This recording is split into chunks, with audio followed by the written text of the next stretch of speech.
Découvrez un extrait exclusif de ce livre audio et profitez d'un essai gratuit sur Audible via le lien dans la description.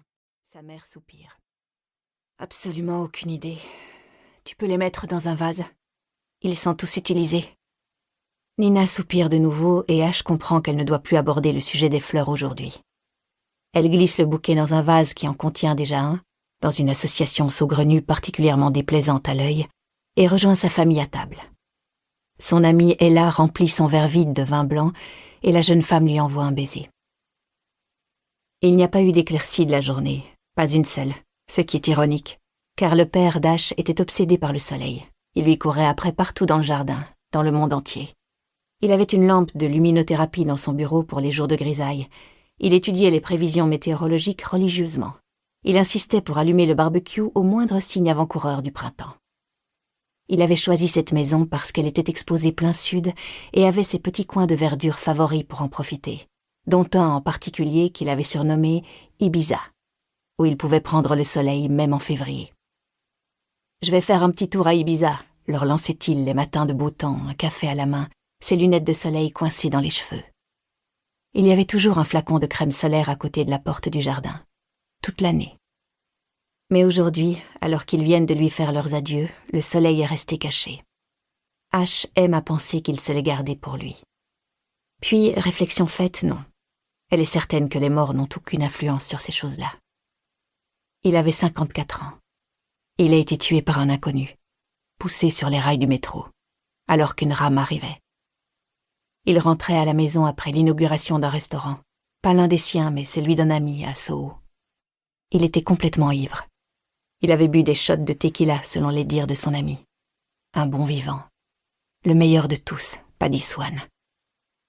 L'homme qui l'avait poussé s'appelait Joe Critner. Là, comme ça, un instant, 2 vies brisées. Plus, si l'on compte le conducteur du métro, les témoins, les secouristes qui avaient dû recueillir les morceaux de son corps sur les voies. Sur la table, il y a l'album photo qu'elle a constitué avec son frère.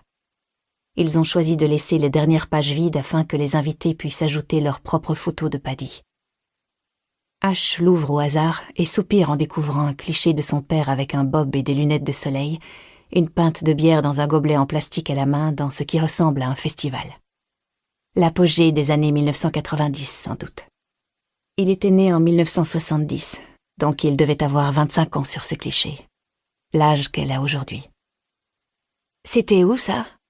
demande-t-elle en tournant l'album vers sa mère. « Ah, à Glastonbury, bien sûr. Bien sûr, » répète Ash d'une voix amère. « Tu étais avec lui ?»« Ouais. Oasis, Pulp, les Cures. Une vraie fournaise. On y était allé avec Lena et Johnny. Votre père avait beaucoup bu, suggère son frère. Entre autres. » Ils sourient tous, tristement. Tout le monde connaît cette facette de Paddy. Il aimait boire, prendre des drogues récréatives, fumer des joints.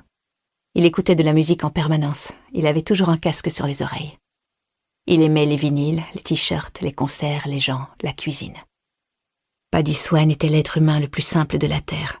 Et pourtant, 2 semaines plus tôt, une personne très tourmentée avait fait de lui un personnage dramatique de sa propre histoire très compliquée en le poussant sous un métro.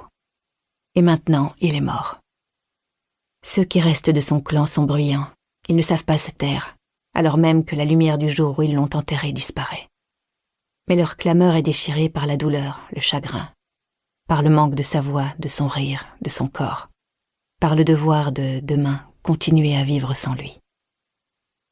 Ash referme l'album d'un geste brusque et attrape son verre, qu'elle descend d'un trait, ignorant la brûlure sucrée, écœurante du liquide qui pourlèche l'intérieur âpre de ses joues. Comment pourront-ils aller se coucher ce soir?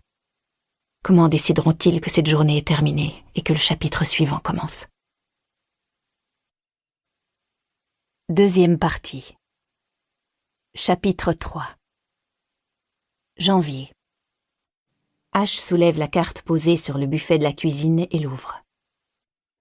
À Nina, à toute la famille. Je viens d'apprendre la mort de Paddy. J'en suis profondément bouleversée. J'ai bossé avec lui dans un restaurant à Mayfair il y a fort longtemps. C'était l'un des types les plus sympathiques que j'ai jamais rencontrés et l'un des meilleurs chefs avec qui j'ai travaillé. Il y a quelques années, je suis entrée par hasard dans son restaurant à Whitstable, et je n'ai compris que c'était le sien qu'en le voyant passer en salle. Je l'ai arrêté et nous avons discuté.